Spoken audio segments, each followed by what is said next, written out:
আসসালামু আলাইকুম। আমার রান্নাবান্নায় আপনাদের স্বাগতম। আজকে আমি রান্না করব পটল আলু দিয়ে রুই মাছ। আজকে আমি বাটা মশলা ব্যবহার করব। তাই একটি জারে নিয়ে নিলাম 1 কাপ পেঁয়াজ, 2 টেবিল চামচ জিরা, 4টা শুকনো লঙ্কা, 8টা কাঁচা লঙ্কা এবং সামান্য পরিমাণে আদা রসুন নিয়ে নিলাম। এগুলো আমি একটি ব্লেন্ডারে ব্লেন্ড করে নিব। চলে আসলাম রুই মাছে।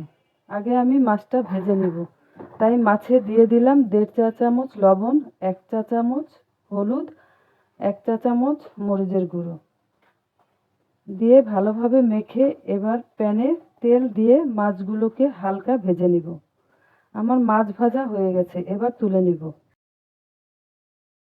আর মাছের তেলেই বাটা মশলাগুলো দিয়ে ভালো করে কষে নিব। 5 মিনিট কষানো হয়ে গেছে। কষানো মশলার মধ্যে পরিমাণ মতো লবণ ও হালকা হলুদ দিয়ে এবার আমি আলু ও পটলগুলো কেটে নিয়ে কষা মশলায় ঢেলে দিলাম। এবার ঢাকনা দিয়ে ঢেকে 5 মিনিট কষিয়ে নিব। 5 মিনিট পর দেখুন কত সুন্দর একটা কালার এসেছে। এবার আমি 3 কাপ পরিমাণ পানি দিয়ে দিলাম আলু পটলগুলো গলানোর জন্য। আরও 5 মিনিট ঢেকে দিলাম। 5 মিনিট জাল করার পর আলু পটলগুলো গলে গেছে। এবার মাছগুলো একটা একটা করে বিছিয়ে দেব। হয়ে গেল পটল আলু দিয়ে রুই মাছ রান্না।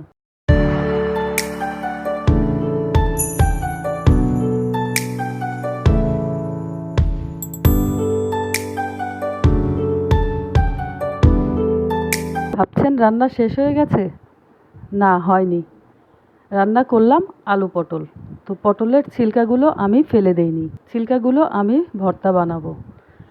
তাই 3টা পেঁয়াজ, 5 টুকরো বড় রসুন ও 6-7টা কাঁচামরিচ নিয়ে নিলাম এবং এগুলো ভালোভাবে ধুয়ে অল্প পানি দিয়ে 10 মিনিট সিদ্ধ করে নেব। 10 মিনিট পর পানি শুকিয়ে গেছে। এবার একটু তেল দিয়ে ভাজা ভাজা করে নেব।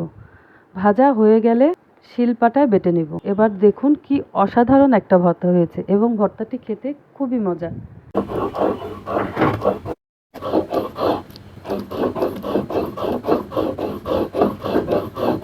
ধন্যবাদ সবাইকে। আল্লাহ হাফেজ।